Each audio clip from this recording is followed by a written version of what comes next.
বন্ধুরা এবার সারা রাত গাড়ি চালাইয়া ফাইনালি আয়া পড়লাম গুয়াহাটি পলাশবাড়ি প্লাইবোর্ড ফ্যাক্টরিতে। গাড়ি ভিতরে খালি হইব, তো ফাইনালি গাড়ি ভিতরে ঢুকাই দিলাম। ঢুকা দেওয়ার পরে জালে তিরপাল খুলিয়া দিতেছে। আর একটা দুঃখের বিষয় বন্ধুরা, এখানে কোনো স্টোভ টুপ ধরন যেত না। আমরা যতক্ষণ অবধি গাড়ি খালি নাও অতক্ষণ অবধি আমরা না গায়ে থাকতে লাগবো। আর কাছে ধরে যে বাজারও নাই যে ফট করে যামু গিয়ে খাইয়াটাই আমু। আর এখান থেকে প্রসেসিং শুরু হয়েছে প্লাইবোর্ডের। এই দেখেন তারা কত লোক কাজ করতেছে এখানে। এই দেন এই মেশিনটা আবার এই মেশিন আনা হয়েছে।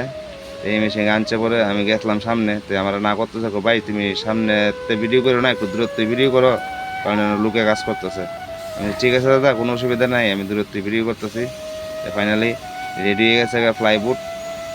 দেন বন্ধুরা এনে দুনো সাইডের মাথাটি কাটা হইব। কাটার পরে দেন ফাইনালি রেডি হয়ে গেছে কমপ্লিট হয়ে গেছে প্লাইবোর্ড। আর রেডি হওয়ার পরে এখানে স্টেক করে রাখবো। স্টেক করে রাখার পরে তার গাড়ি আছে, তারা এই গাড়ি দিয়া এই জায়গাত নিয়ে রাখবো মাল। এদিন দাদা একবার আয়ে একবার ডাইনে যায় একবার বামে যায়, এটাই চলছে। দাদারা বললাম দাদা তোমরা জিন্দিগি আমরা জিন্দিগি সেম, খালি বিরোহী ঘুরাইতে লাগে। ফাইনালি আমার গাড়িও খালি হয়ে যেতে থাকা। তো আগরতলার মাল এবার দেখতে লাগবো কি মাল আছে। বন্ধুরা ভিডিওটা ভালো লাগলে একটা লাইক কমেন্ট করে দেবেন বন্ধুরা।